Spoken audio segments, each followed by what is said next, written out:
52-year-old man from Chautauqua, New York, was found dead in his home Friday night. Sources say that Richard Wilson was found collapsed and unresponsive in his study by his 16-year-old daughter. Police officials have released that the man overdosed on his heart medication and that foul play could have been involved in Richard's death. This is still a developing case, more information to come. If you know any information pertaining to the case, the police are urging you to call the station. The chief of police turns off the television set in his office and rubs his temple. Suspects are being brought in for questioning today for the murder of Richard Wilson, and none seemed at all ready to be questioned. He stands up and walks out of his office and makes his way down the hall.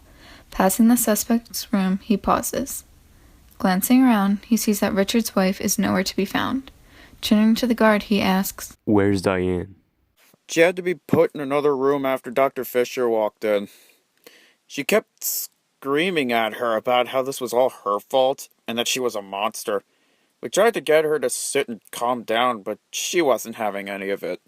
She almost swung at her husband's coworker when he tried to calm her down. She did manage to slap Dr. Fisher in the face, though. It was insane. Right, Marty? Yeah, who would have thought Diane would get so riled up? I've never been in charge of a murder case before. I mean, I've been chief of police for almost 3 years now, and not once has there ever been a murder. This small town. Usually the biggest problems we have here are impatient civilians driving 15 miles over the speed limit. The suspects are waiting for me to call them back for questioning, and I've already waited long enough to start. His daughter's going first. I feel pretty bad that she has to be here at all, but it would be ignorant of me not to question her. The sooner I can let her go home, the better. Poor kid's probably a nervous wreck waiting out there. I mean, who can blame her? Finding that dead body is pretty scary for anyone. Also, I'll be honest, I did not expect Miss Wilson to freak out the way she did. I guess it's normal though. She did just lose her husband. She sure does seem to be upset with Dr. Fisher.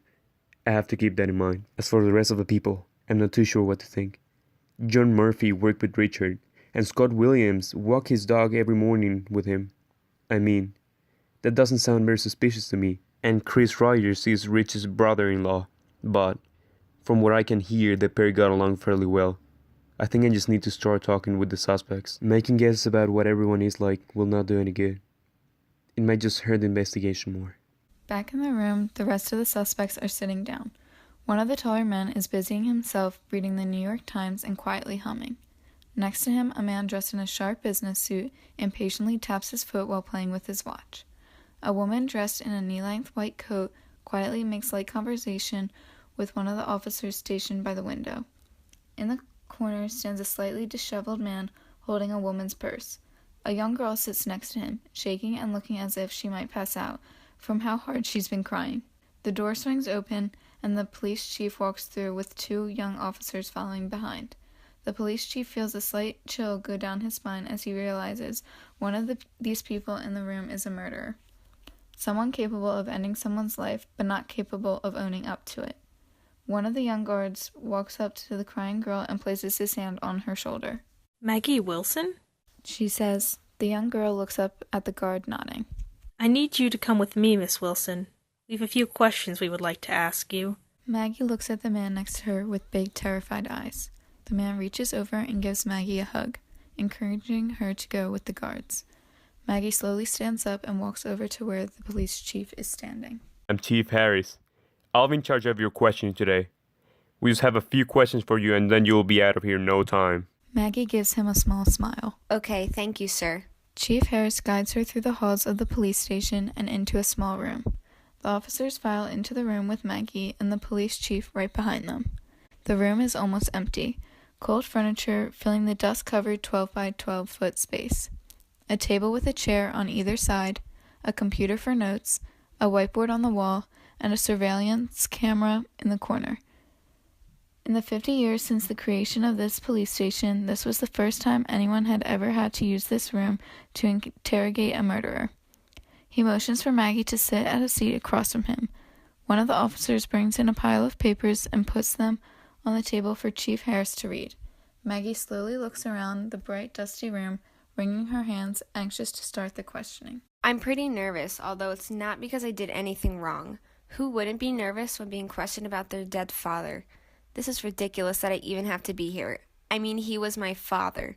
My life is now completely shattered, and I have to answer questions as if I may have killed my dad. I know these past few days have been very hard on you, Maggie.